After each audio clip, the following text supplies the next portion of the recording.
My neighbor is a grumpy old man who never talks to anyone. Until one day, he asked me for help. Hey everyone, long-time lurker, first-time poster here.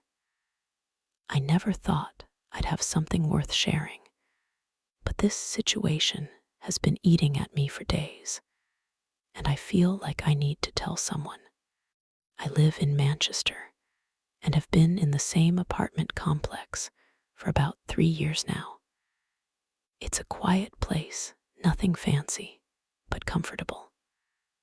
Over the years, I've gotten to know most of my neighbors, at least enough for casual small talk. But there's always been one exception, Mr. Holloway. He's the grumpy old man who lives next door to me. He never talks to anyone, barely acknowledges people, and seems to go out of his way to avoid interaction. Most of the tenants just leave him alone. I've never had a real conversation with him until last week. I was coming back from work, juggling a bag of groceries and my backpack, when I saw him standing outside his door, looking around like he was waiting for someone. That was already weird enough. Mr. Holloway never left his apartment unless it was absolutely necessary. But what really stopped me in my tracks was when he saw me and waved me over. I actually turned around to check if he was gesturing to someone else. He was. I hesitated for a second, but curiosity got the better of me. Hey, Mr. Holloway, I said, stepping closer. His face was lined with deep wrinkles, and his gray eyes darted around nervously. I need your help, he muttered, barely above a whisper. That alone was shocking enough. But then he added, it's about the apartment next door, which, in case you haven't guessed, was mine. I forced a small, awkward laugh. What about it? Mr. Holloway glanced around again, as if making sure no one was listening. Then he leaned in slightly and said, can we talk inside? Now, I don't know about you, but when a grumpy old man who never interacts with anyone suddenly wants to have a private conversation in your own home, it's unsettling as hell. My first instinct was to say no, but there was something in his expression, something I couldn't quite place. He looked worried, maybe even scared.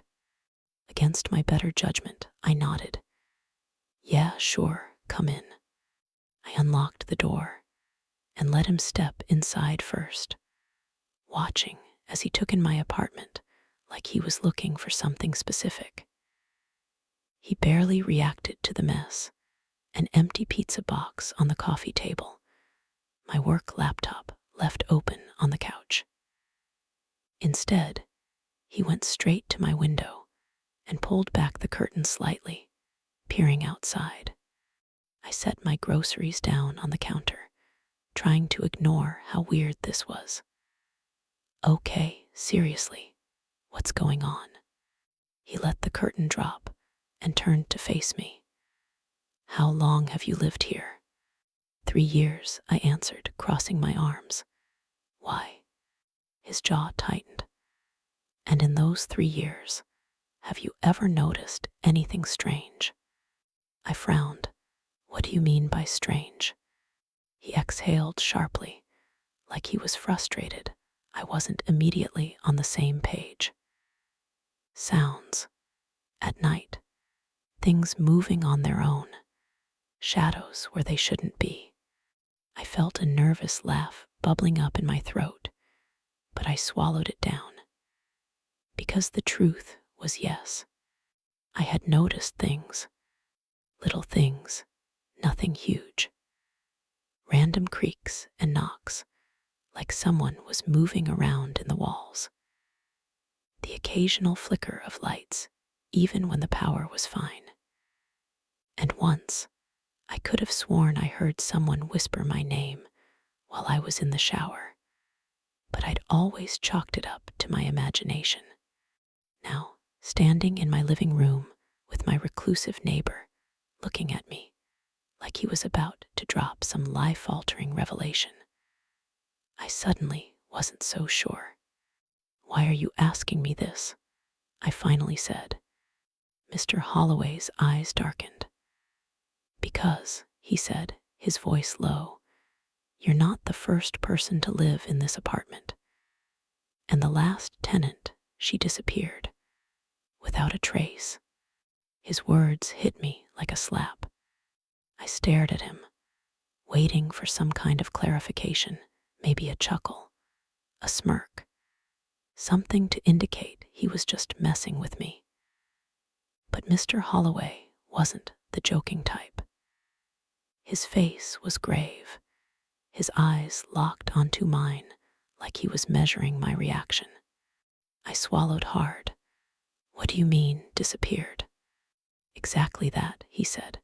"Her name was Rachel. Lived here about 5 years ago. One day, she just vanished. Left everything behind, her clothes, her phone, her damn car in the lot downstairs. Cops looked into it, of course, but there was nothing to go on. No forced entry, no signs of a struggle. It was like she just stopped existing.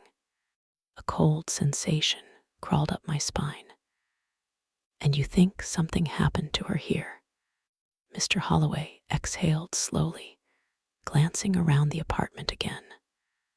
"I know it did. I didn't realize I had started gripping my own arms until I felt my nails digging into my skin." "Why are you telling me this now?" I asked, my voice quieter than I intended. For the first time since this conversation started, he hesitated. His fingers twitched at his sides. Then he said, "Because it's happening again." My stomach dropped. "What's happening again?" "The noises," he muttered. "The movement, the shadows. You don't notice it at first. It starts small, like a flicker in the corner of your eye, a creak in the walls. But it gets worse. And then one day, you're just gone." I felt the urge to laugh, to tell him he was being paranoid, that he was an old man who had probably lived alone too long and let his imagination run wild. But I didn't laugh, because I had seen shadows where they shouldn't be. I had heard things at night, and for the past few weeks, I had been waking up at exactly 3:12 a.m. every night, feeling like someone was standing at the foot of my bed. I had convinced myself it was just stress, a trick of the mind. But now, standing here, listening to Mr. Holloway tell me about a girl who lived in my apartment and vanished, I wasn't so sure anymore. I took a shaky breath. What do I do?" Mr. Holloway's jaw clenched. "You need to leave." I blinked. "What?" "Move out. Break your lease. Stay at a friend's place if you have to. Just don't stay here." I opened my mouth to protest, to say that I wasn't just going to pack up my life over some creepy noises. But before I could speak, a thud echoed from the bedroom. Both of us froze. The sound wasn't loud, but it was deliberate, like something had shifted. I turned my head toward the hallway, my pulse hammering in my ears. "Did you hear that?" I whispered. Mr. Holloway didn't answer. He was staring at the hallway with an expression I can only describe as dread. Then he did something that made my stomach flip. He stepped back toward the door. "Kid," he said quietly, "get out." A second thud, louder this time. And then my bedroom door creaked open. My breath caught in my throat. I stood there, frozen, staring down the dimly lit hallway that led to my bedroom. The door had definitely been closed before. Now, it was open just a crack, wide enough to see the darkness beyond, but not enough to see what had moved. The apartment was silent, too silent. Mr. Holloway grabbed my wrist. His grip was surprisingly strong for someone his age. "We need to leave. Now." I hesitated. Every logical part of my brain was telling me that this was ridiculous, that there had to be a reasonable explanation. Maybe I hadn't closed the door properly. Maybe the wind from the open window had pushed it open. But my gut was screaming at me to listen to him. "Wait," I whispered, pulling my hand away. I need to check." Mr. Holloway looked at me like I was insane. "Kid." Before he could stop me, I took a cautious step forward. My heart pounded so hard I could hear it in my ears. Another step.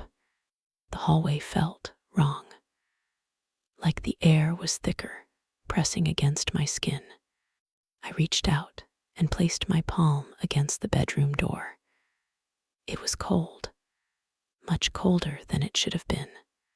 I pushed it open. The room was empty. My bed was unmade, my desk lamp still on from this morning. Everything looked normal, but something felt off. I scanned the space, my eyes darting to the corners, to the shadows pooling under my desk, under my bed. Nothing. I let out a slow breath. Maybe I was just being paranoid. Then my gaze landed on the closet. The door was open, just an inch. I was 100% sure I had closed it this morning. A prickle of unease crawled up my spine. I reached for the handle, my fingers hovering just over it. And then, thump, from inside the closet. I jerked back so fast, I nearly tripped over my own feet. My breath hitched, my body tensed. I wasn't alone. Something was in there. I bolted. I didn't think. I just turned and ran straight back down the hallway. Mr. Holloway had already thrown open the front door, his face pale as a sheet. I stumbled into the hallway after him, my pulse hammering. He slammed the door shut behind us. For a long moment, neither of us spoke. My chest rose and fell in ragged breaths, my hands trembling at my sides. Then finally, Mr. Holloway broke the silence. "You believe me now?" I swallowed, my throat dry. I wanted to say no, to cling to logic and reason, to tell myself I had imagined the noise. But I couldn't, because I had felt it. That cold, suffocating presence. The way the air in that room had felt wrong. I turned to look at him. "What the hell is in my apartment?" Mr. Holloway's expression darkened. "I don't know," he admitted. "But whatever it is, it doesn't want you there." Instead, I ran a shaky hand through my hair and exhaled. "Okay," I said, forcing my voice to stay steady. "Tell me everything you know. No more cryptic warnings. No more just leave. I need to know what's happening." Mr. Holloway hesitated, then nodded. "Not here," he muttered. "Let's go to my place." I followed him down the hall to his apartment. His place was a stark contrast to mine, minimalist, almost sterile. No decorations, no clutter, just a worn-out recliner, a small TV, and a kitchen table stacked with old newspapers. It felt less like a home and more like a bunker. He locked the door behind us. Sit, he gestured to the table. I did. He paced for a moment, rubbing his hands together like he was working up the nerve to say something. Then, finally, he spoke. I told you about Rachel, he said. But what I didn't tell you is that she wasn't the only one. I frowned. What? He sat down across from me, leaning in. There have been at least 3 other tenants in that apartment before you, and all of them disappeared. My stomach twisted. That's not possible. If people were vanishing, the cops would have done something. The building owner. The cops didn't care, he interrupted. There was no evidence of foul play. No bodies. No crime scene. People go missing all the time, and if there's no blood, no struggle, they just write it off as someone skipping town. I shook my head. That doesn't make any sense. What about their families? Friends? Someone would have raised hell over this. Rachel didn't have family, he said. Neither did the guy before her. And the one before him. He was a loner, barely spoke to anyone. The pattern is always the same. Whoever ends up in that apartment doesn't have strong ties. No one looking for them. No one who would push for answers. A chill settled in my chest. But you noticed, I said slowly. Mr. Holloway nodded. I pay attention. People come and go in this building all the time, but that apartment, people don't just move out of it. They vanish. And the ones who don't, he looked me dead in the eye. They go insane first. A lump formed in my throat. Insane. He leaned back, rubbing his temples. Rachel started hearing voices.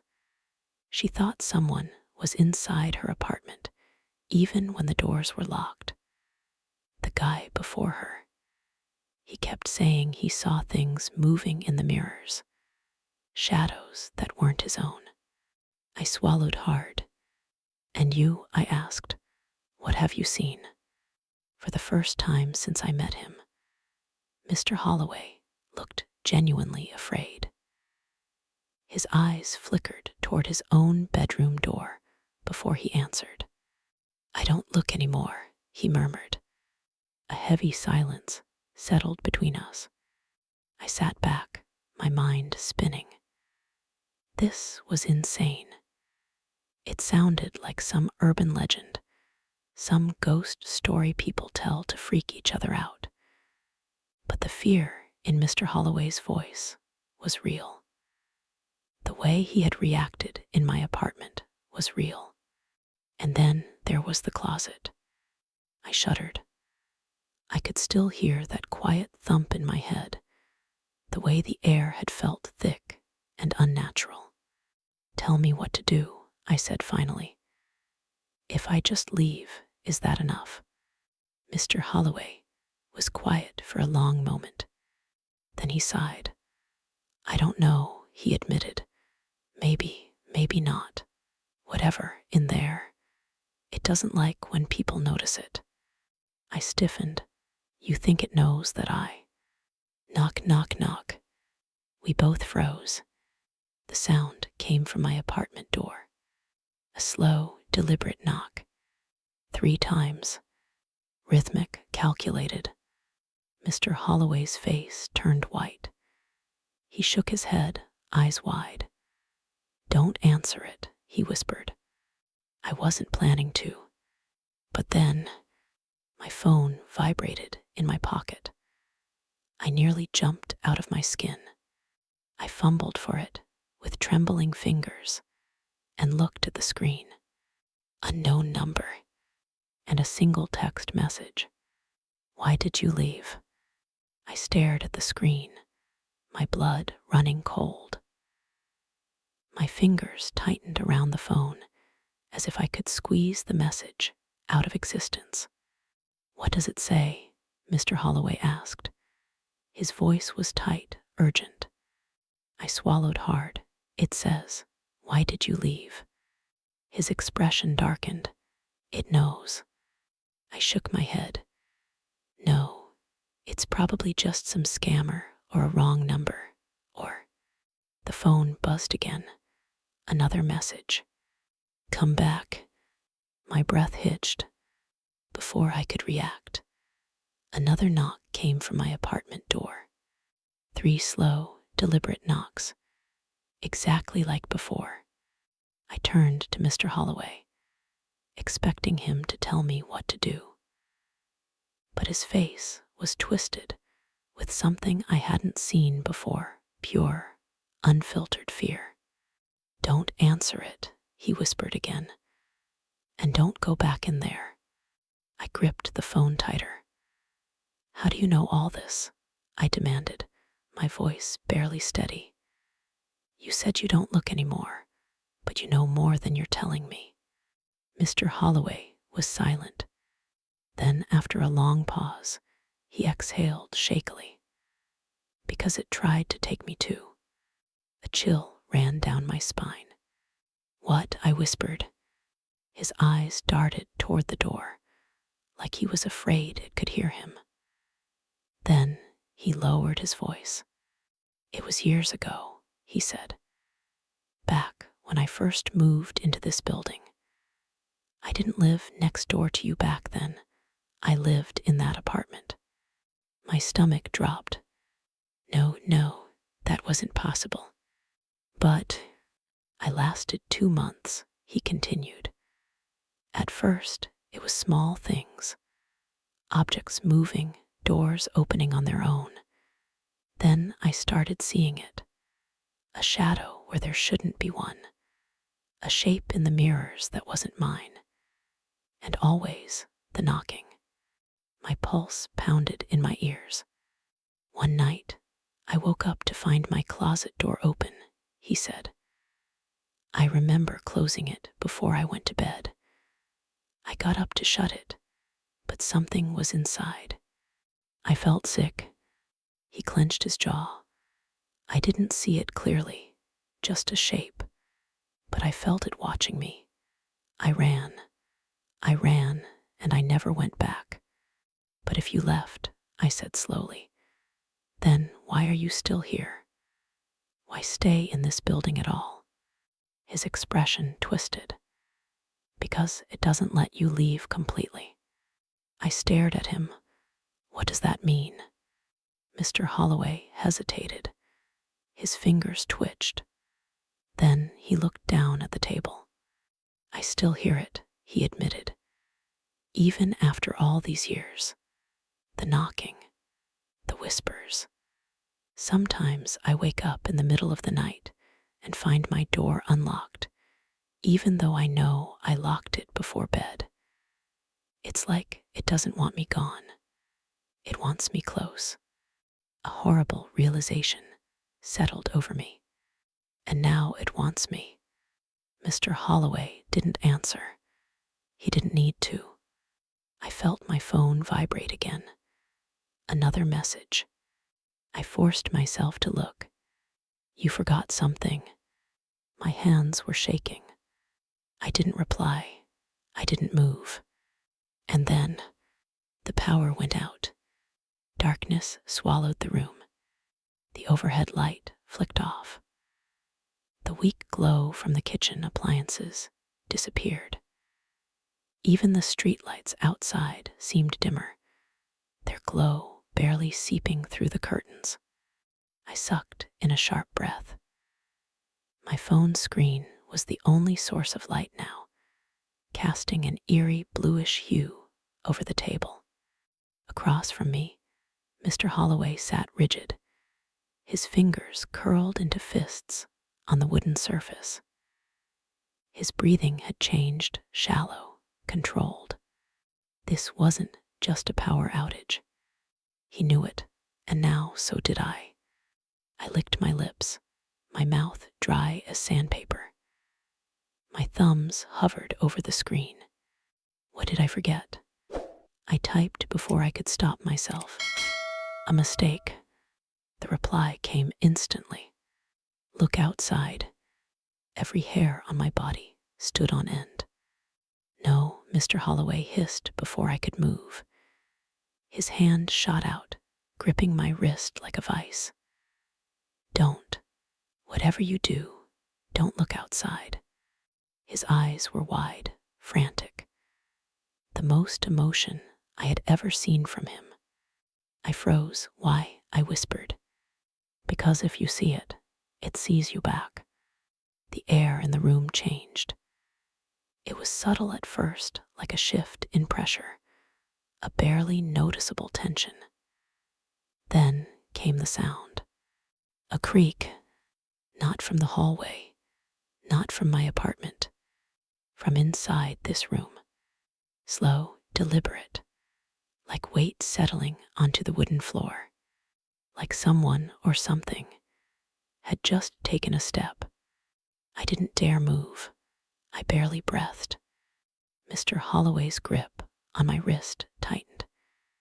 His gaze wasn't on me anymore. It was on the dark space just beyond my shoulder. Don't turn around, he whispered. My body screamed at me to run, to bolt for the door, to get the hell out of here. But some deep, primal instinct rooted me to the spot. Something was behind me, and it was waiting for me to look. My phone buzzed again. I didn't want to check, but my eyes flicked down involuntarily. A new message. You see me now. My breath hitched. No, I hadn't looked. I had done everything right. And then I realized it hadn't been talking about me. Mr. Holloway made a strangled sound, somewhere between a gasp and a sob. His face twisted in horror, his pupils blown wide. His gaze was locked onto something behind me. His lips parted. Oh God. The lights snapped back on, and for a split second, everything seemed normal. The familiar hum of the old fluorescent bulb above us filled the air. I blinked, heart racing, still trying to process what had just happened. Mr. Holloway was no longer looking at me. His eyes were fixed on the corner of the room, wide and terrified. His lips trembled, but he didn't speak. He didn't even seem to be breathing. I turned my head slowly, feeling the weight of the air in the room pressing against me. And there, in the corner, where the shadows met the wall, there was nothing, just the quiet, undisturbed space. But my skin prickled. My stomach churned. I could feel something wrong, something I couldn't explain. Mr. Holloway, I whispered, my voice barely audible. His eyes snapped to mine, and I saw the terror in them, raw and unfiltered. He opened his mouth to speak, but no words came out. The phone in my hand buzzed again. I didn't even want to look at it, but my hand moved as if on its own. You can't leave. I dropped the phone, my heart hammering in my chest. My breath was coming too fast, too shallow. This isn't real, I whispered. This can't be happening. It's just some prank. It's just a coincidence. There's an explanation. But deep down, I knew there was. I turned to Mr. Holloway, but he wasn't looking at me anymore. His gaze was locked on the corner again, and his face was drained of color. His lips were moving, but no sound came out. I followed his gaze, and then it moved. In the corner. At first, it was a flicker, a shadow just out of the corner of my eye. But when I focused, It was unmistakable. The shadows shifted. Slowly, impossibly, they began to stretch, forming a shape, a figure. It was tall, lanky, distorted. Its form seemed to melt and twist in the way shadows don't, bending in unnatural angles. I couldn't breathe. It was there. It was real. I blinked, and when I opened my eyes, it was closer. I choked out a scream, but it was too late. The figure was moving toward me, its long, twisted limbs stretching toward my face. I tried to run, but my legs wouldn't obey. I couldn't move. I was frozen. I felt its cold breath on my skin, ice cold. I shivered violently, the hairs on my arms standing up. My heart felt like it was going to explode from my chest. And then the door burst open. I hadn't even heard anyone coming, but suddenly Mr. Holloway was standing in the doorway, shouting, "Run, now." I didn't question him. I didn't need to. I didn't look back. I didn't care what happened to my apartment, to the figure, to whatever the hell that thing was. I just ran. We sprinted down the hallway, Mr. Holloway ahead of me, his frail body moving faster than I thought possible. His old legs moved like they had the strength of a much younger man. When we reached the exit, Mr. Holloway stopped for a moment, breathing heavily. He turned to me, his eyes wide, panicked. "We can't go back," he gasped. "You can't go back. It'll take you." I nodded, barely able to process what he was saying. My chest burned with every breath. "What the hell was that?" I managed to choke out. Mr. Holloway's face was as pale as a ghost. "I don't know," he said, his voice trembling. "But whatever it is, it's not just in your apartment. It's in this building. And it feeds on the people who live here. We're all just bait." A chill ran down my spine. I looked at the door behind us, half expecting to see that shadow looming through the glass. But nothing. Just the faint light from the hallway. I thought I was safe, but I didn't feel safe. I could still feel it, the presence. The thing that had been inside my apartment, inside my head. It wasn't done with me. "Mr. Holloway, what do we do now?" I asked, my voice barely above a whisper. He didn't answer. He didn't need to, because the knocking started again. Slow, deliberate, 3 knocks. And this time, they came from the hallway. "Mr. Holloway," I said, my voice barely above a whisper, "we have to do something. We can't keep running. We can't just leave everything behind. This thing, it's not going to let us go." He stared at me, his face hollow and drained of color. For a moment, he seemed to lose himself in thought, as though calculating the inevitable. The pounding of my heart seemed to drown out the knocking.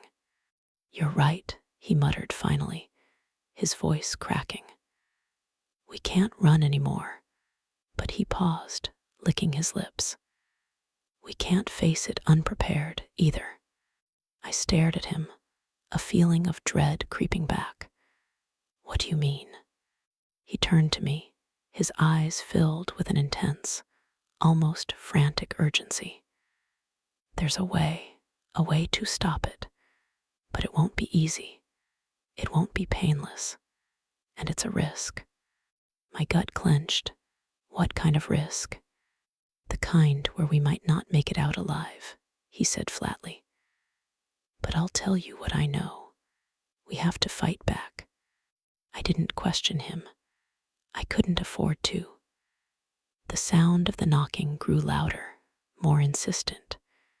Whatever it was getting closer. You know how to stop it? I asked, my voice shaking with disbelief. Not exactly, Mr. Holloway replied. But I know enough. I've seen people try to fight it before, people who were stronger than us, people who had more willpower. His eyes darkened, the faintest touch of regret in his voice. And they failed. I swallowed hard. Then why are we even trying? He stepped closer, his eyes locking onto mine. Because we're out of options. It won't let us leave. It won't stop. And if we don't fight back, it will take us, one by one, until there's no one left. I could feel my pulse in my ears, the fear choking me. But deep down, I knew he was right. We had no choice. Okay, I said, my voice cracking slightly. Tell me what we need to do. Mr. Holloway's lips tightened into a thin line. He stepped back, taking a deep breath. We need to go to the source, he said, his voice low. The place where it all started. We need to get back to the apartment. I stared at him wide-eyed. Back to my apartment? Are you insane? Listen, he snapped, his tone hardening. That's where it began. And that's where it's strongest. If we do confront it there, if we don't stop it at the source, it will only keep spreading. It feeds on the fear, on the isolation. It's tied to the building itself. I took a step back, feeling the weight of his words settle on my chest. So we have to go back in. After everything that happened, we don't have a choice, he said quietly. But we'll need to be prepared. I'll show you how. Mr. Holloway's apartment was filled with strange, almost occult-like objects that I had never noticed before. Old candles, symbols scrawled in what looked like charcoal on pieces of paper, and books stacked high with titles that made no sense to me. It all seemed off. But this was no time for questions. We need these, Mr. Holloway said, picking up a small vial of dark liquid from the table. It's a mixture I made.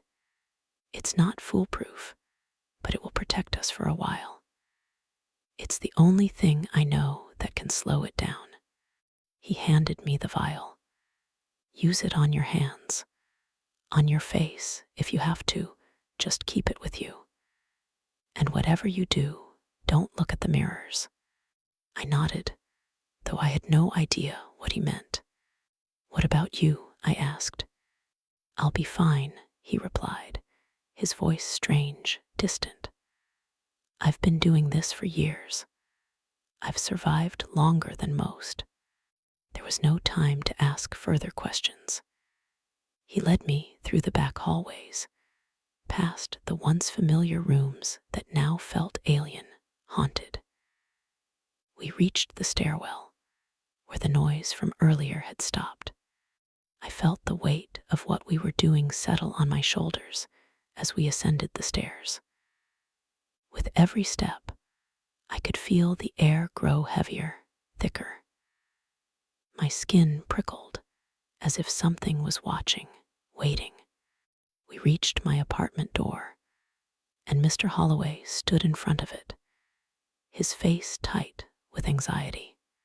It's in there, he muttered, eyeing the door like a predator. It's waiting. I nodded, gripping the vial tightly in my hand. We can do this.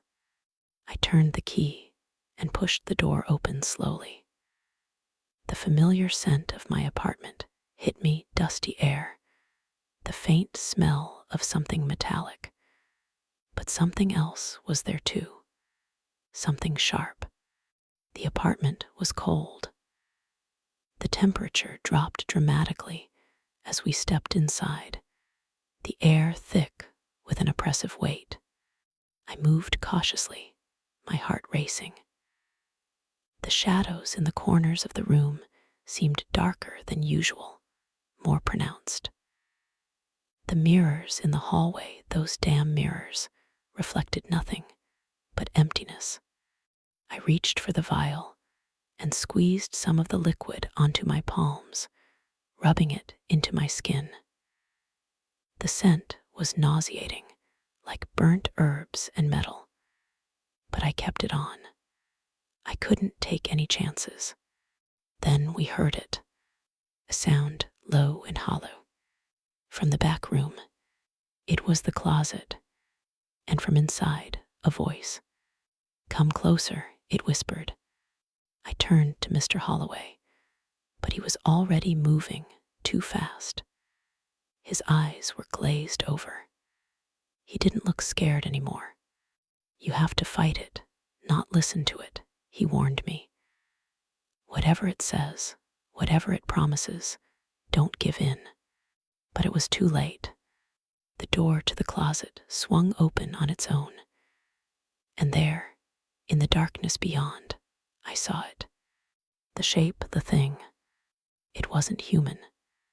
It was a nightmare made flesh, a thing of writhing shadows and twisted limbs, its face an ever-shifting blur.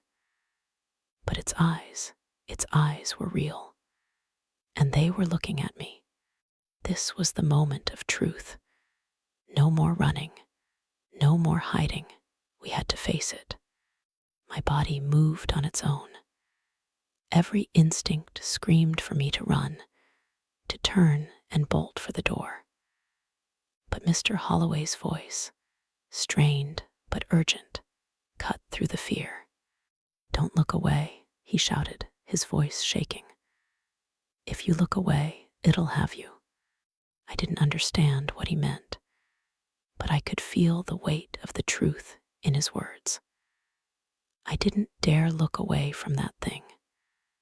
I knew that whatever it was, whatever it had become, if I lost focus for even a second, it would pull me into that dark, suffocating space with it. "You can stop it," Mr. Holloway said, reaching into his jacket. "We just need to get to the symbols." Symbols. The old symbols he had shown me before. The ones written in chalk, hidden in corners. The ones I thought were just drawings, harmless scribbles. I realized then that this wasn't some random, isolated haunting. This was a ritual. It had been going on for years, and we were in the thick of it. With shaking hands, I reached for the vial of dark liquid. "What now?" I whispered. "You need to draw the symbols. On the floor, on the walls, everywhere. And don't stop until it's surrounded." The thing in the closet let out a low, guttural noise. Its mouth didn't move, but I could hear it, a horrible scraping, like claws running over metal. It was taunting us, taunting me. My hands were trembling as I opened the vial, spilling a bit of the liquid onto the floor. I dipped my fingers into the sticky substance and began drawing on the hardwood beneath my feet. The symbols felt wrong, like the strokes of my fingers were carving into my very soul. But I pressed on, drawing more, over and over again, until the entire room was surrounded by the chaotic, intricate patterns that Mr. Holloway had shown me. As I moved, the air thickened. The temperature continued to drop, and the shadows grew longer, stretching across the walls like dark hands reaching for us. I could feel it watching us, waiting for a chance to strike. Then, with a loud crash, the closet door slammed shut. I realized then that this wasn't some random, isolated haunting. This was a ritual. It had been going on for years, and we were in the thick of it. With shaking hands, I reached for the vial of dark liquid. "What now?" I whispered. "You need to draw the symbols. On the floor, on the walls, everywhere. And don't stop until it's surrounded." The thing in the closet let out a low, guttural noise. Its mouth didn't move, but I could hear it, a horrible scraping, like claws running over metal. It was taunting us, taunting me. My hands were trembling as I opened the vial, spilling a bit of the liquid onto the floor. I dipped my fingers into the sticky substance and began drawing on the hardwood beneath my feet. The symbols felt wrong, like the strokes of my fingers were carving into my very soul. But I pressed on, drawing more, over and over again, until the entire room was surrounded by the chaotic, intricate patterns that Mr. Holloway had shown me. As I moved, the air thickened. The temperature continued to drop, and the shadows grew longer, stretching across the walls like dark hands reaching for us. I could feel it watching us, waiting for a chance to strike. Then, with a loud crash, the closet door slammed shut. For the first time, I saw it clearly. It wasn't just a blur of shapes and shadows. It was a grotesque mockery of a human face, twisted and contorted. Hollow eyes, sunken skin, a mouth stretched too wide. It was a nightmare, a creature born of darkness and time. I felt it reach for me.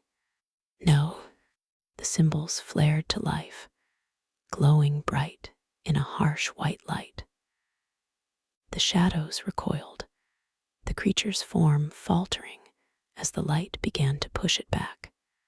"Get ready," Mr. Holloway yelled, his voice filled with desperation. "We're not done yet." The creature screeched, a sound that rattled my bones, and the room seemed to warp around me. I could feel its anger, its fury, building like a storm, ready to consume everything in its path. But I was not going to let it win. I grabbed the vial, lifting it high. "Stay back," I shouted, even though I wasn't sure if the words would even reach it. "We won't let you have this place." For the first time, I saw it clearly. It wasn't just a blur of shapes and shadows. It was a grotesque mockery of a human face, twisted and contorted. Hollow eyes, sunken skin, a mouth stretched too wide.